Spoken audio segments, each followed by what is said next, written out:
اعوذ باللہ من الشیطان الرجیم بسم اللہ الرحمن الرحیم۔ السلام علیکم خواتین و حضرات، ایک نئی ویڈیو میں آپ کے ساتھ حاضر خدمت ہیں۔ بھائیوں اور بہنوں، رزق کی وجہ سے پریشانی ہر گھر کا معمول ہے۔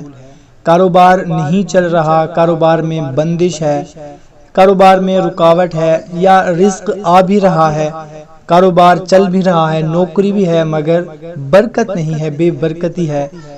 جتنا بھی کما لیں اس میں گزارا نہیں ہوتا، گھر کا سرکل نہیں چلتا۔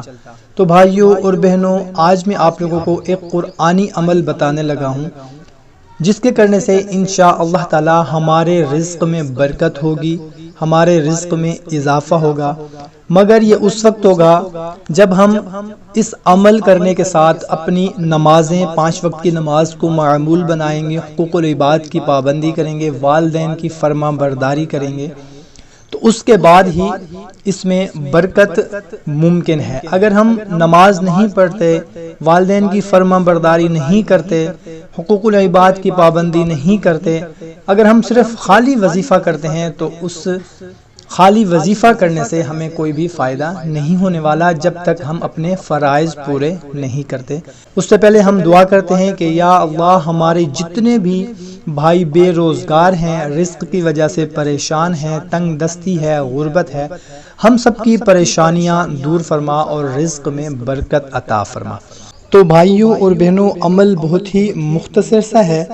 کرنا یہ ہے کہ صبح فجر کی نماز ادا کرنے کے بعد آپ نے وہیں پر بیٹھے ہوئے اول و آخر 11 مرتبہ درود پاک پڑھنا ہے، اور درمیان میں آپ نے سورہ عنکبوت کی آیت نمبر 62 کو 313 مرتبہ پڑھنا ہے، اور اس کے بعد اپنے رزق میں برکت کے لیے، اضافہ کے لیے آپ نے اللہ کے حضور دعا کرنی ہے۔